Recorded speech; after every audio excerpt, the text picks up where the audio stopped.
Alright, it took me a few days to process everything. I went back, re listened to performances, watched reactions, tried to make sense of what I can only describe as one of the most chaotic Chopin competition outcomes in recent memory. I know many people are upset, and rightfully so. Some of my favorite classical channels and pianists I deeply respect have weighed in. This is a hot topic right now. Everyone's got a theory, an opinion, or even a conspiracy. So I'm gonna attempt to tread lightly here. But before we start pointing fingers, let me make something clear. I don't want to take anything away from the winners. They won, and no matter what any of us say now, history will record them as the winners of the 2025 Chopin competition. That's a fact. But still, I can't ignore what I know. Let's just say I have some information from trusted sources, which I do not have the liberty to disclose. I can't go into specifics, but what I can tell you is that the jury room that evening was cutthroat, tense, divided, the kind of environment where alliances form and dissolve by the hour. Now, on paper, there's a scorecard. There are rules, there are quote unquote safeguards. A juror cannot vote for their own student. All of that sounds great in theory, but anyone who's followed this competition long enough knows that the Chopin jury is not a monolith, it's a battlefield. Many factions do exist, friendships, loyalties, unspoken debts, negotiations happen. Not necessarily out of corruption, but out of diplomacy, the need to compromise. Here's how it goes.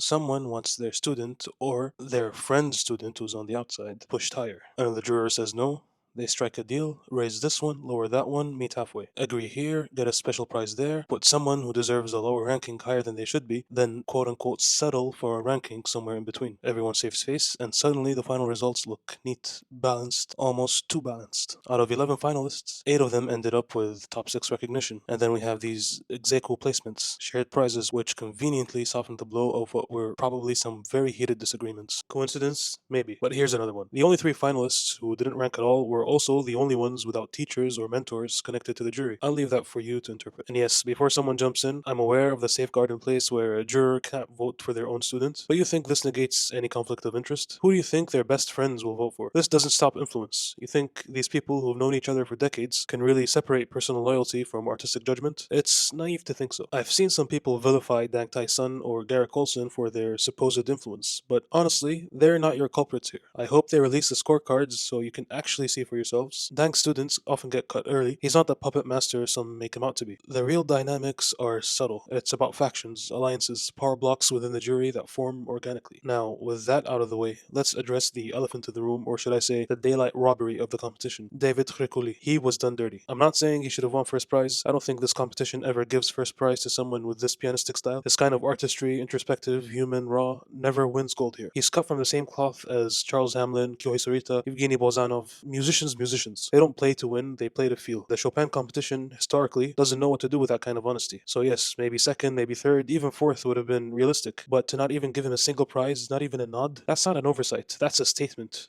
a rejection. And it makes you question the credibility and integrity of this year's judging process. If Martha was present, the outcome would have been completely different. As for the special prizes, let's start there, because they tell us a lot about the jury's mindset this year. For Best Sonata, Zitong Wang, finally something they got right. I predicted this, and I stand by it. Zitong's entire round 3 was album ready, flawless technique, crystalline phrasing, full command of architecture. She's fearless, clear, and absolutely worthy of that recognition. As for Best Polonaise, to Tianyou, this one feels more like a consolation. He was the dark horse who slipped under everyone's radar. Brilliant, disciplined, and clean. He deserved to be in the finals, absolutely. But was this my favorite Polonaise of the competition? Not really. Is this the kind of Polonaise that the jury loves? Absolutely. Controlled, symmetrical, orthodox. My personal favorite was Mio Shindu. Her Polonaise had that lyrical sweep. It's more musical than metronomic, and she's one of the few that trinkle. Unpopular opinion, I know, but I'm obsessed with the trinkle. A lack of trinkle will ruin the Polonaise for me. For Best Concerto, Tianyao, this one's tricky. I admire Tianyao immensely. She's a phenomenon. But this prize feels like a trade-off, a way to compensate for not ranking her higher. Her concerto was technically brilliant, but it lacked maestoso weight and gravitas. The first movement felt more like Allegro sparglioso. I listened multiple times. Yes, there were moments of magic, but also many missed cadences, places where the orchestra could have breathed with her, compared to the past 3 winners of the category. Garcia 2021, Ingolf Wunder 2010, Rafael Blehach 2005. Each of them delivered a performance that defined their concerto. I can't say the same this year. Personally, I don't think this particular award should have been given this year, but if it had to be given, I would have given it to Eric. As for Best Mazurka to Yehuda Prokopowicz, now this, to me, sorry to say, is utterly incomprehensible. What really irks me is that a winner of these special prizes becomes the face, or representative of that category. That's what the Chopin Institute publishes, promotes, and immortalizes. So if a casual comes along and wants to listen to a mazurka, they'll come across this award keyboard and will think,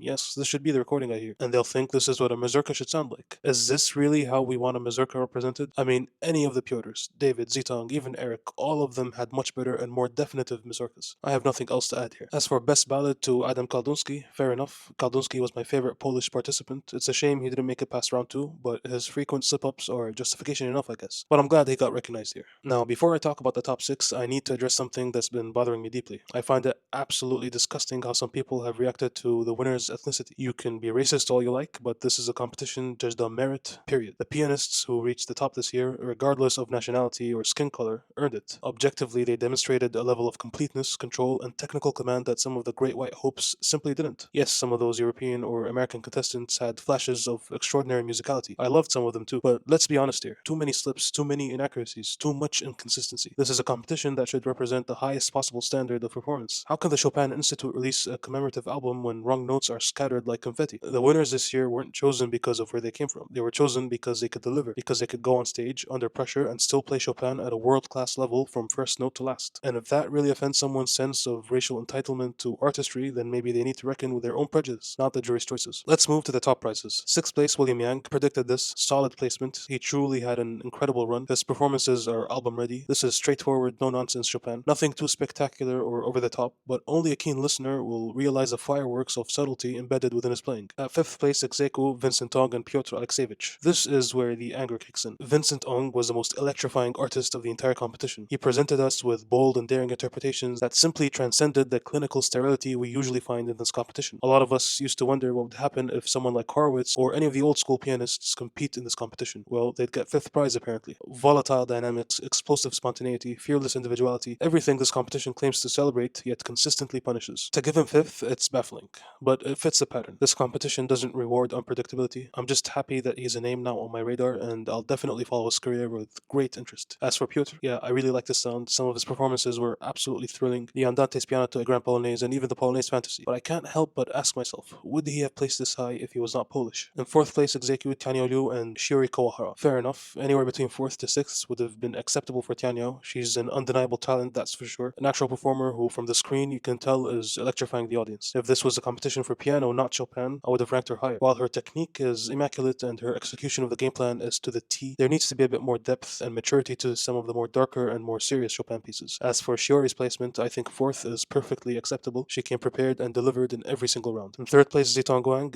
Hell yeah. Now that's something you'll love to see. I'm glad Zitong got her flowers. You know, my friend and I had her on our radar from 2021. Her performances stood out from round one, and she's simply the perfect musical package. Can go virtuoso when needed, lyrical and bel canto when needed, old school voicing when needed. She had one of the most intense program selections for rounds 2 and 3, yet pulled it off perfectly. Her album from this competition will be the first I'm gonna buy. In second place, Kevin Chen, a polarizing figure. Some worship his precision, others find him too mechanical. I fall somewhere in between. I really appreciate his clarity of sound. His Opus 10 etudes were jaw-dropping, especially number 2, bordered on the superhuman. But his concerto may be a bit too rigid, too safe, too metronomical, and for a precision type of pianist, there were some mistakes. Ironically, his 2022 Geneva performance of the E minor sounded better. Still, second place is fair. He's an astonishing pianist, but I hope one day he lets go of perfection long enough to bleed again. In first place, Eric Klou. Now, this is what's getting some people riled up, but ultimately, I'm gonna have to agree with this decision. Now, there's two ways of looking at this. People say that Eric should not have competed. He's already won fourth prize in 2015, a gold medal in Leeds, has a recording contract with Warner Classics, management, and has spent the past 10 years as a successfully touring concert pianist. It's basically like someone with 2 PhDs applying for a job that requires a bachelor's degree. So there's the argument that he's overqualified, and that it's unfair for others who are still seeking opportunities. However, one could also argue that Eric pulled off one of the ballsiest moves in music history by putting all of what he had achieved on the line, literally going all in, taking a massive gamble on himself, and pulling it off. No matter what, you gotta respect that. The man had a dream, and he wanted to prove to the world that he is a Chopinist, and that's exactly what he did. Sure, he may not have the most exciting or daring Chopin, rather, it's perfectly balanced across all variables. I've heard his bar crawl probably 10 times now. It's perfection without sterility, balance without boredom. His phrasing has the weight of experience, not youth, and that's what won him the gold. Eric wins simply by exclusion. I think we're not in the 90s anymore where the Chopin Institute can get away with not awarding first. If they do that now, they'll lose millions upon millions of dollars. There has to be a winner. And when compared to everyone else this year, because everyone else had issues here and there, no one qualifies for gold except for Eric. Eric's win is quite similar to 2010 where Avdeeva won. If you know your history, you'll remember that her win sparked public outrage within both the traditional media and the internet, but in retrospect now, was it the right choice? She proved to us that it definitely was. So where does this leave us? It leaves us staring at a paradox, a competition competition that claims to find the next prophet of Chopin but ends up reminding us how subjective art really is. The competition is not about speed or volume or pyrotechnics, it's about identity. Who embodies Chopin's spirit today? And the answer, apparently, is filtered through politics, alliances, and marketing. But here's the thing, every pianist who reached Warsaw this year is already elite. The difference between first and sixth is microscopic, the difference between sixth and unranked, sometimes just one juror's personal bias. And yet, despite the frustration, the drama, the behind the scenes bargaining, I can't help but love this competition, because every 5 years it reminds us that classical music still matters, that somewhere across the world people are staying up till 3 a.m. arguing about rubato and pedaling. The competition will move on, the internet will forget, but the performances, the real ones, will live on YouTube forever. And history will judge differently. David Khrikuli, Vincent Ong, Miyoshindo, they may not have the medals, but they have won something far greater: immortality in the hearts of those who listened. David's Instagram followers have already doubled since before the competition, and his name is being mentioned on everything Chopin competition related. So did he really lose? Because at the end of the day, the jury decides the ranking, but we, the audience, decide the legacy. And that's why this competition still matters.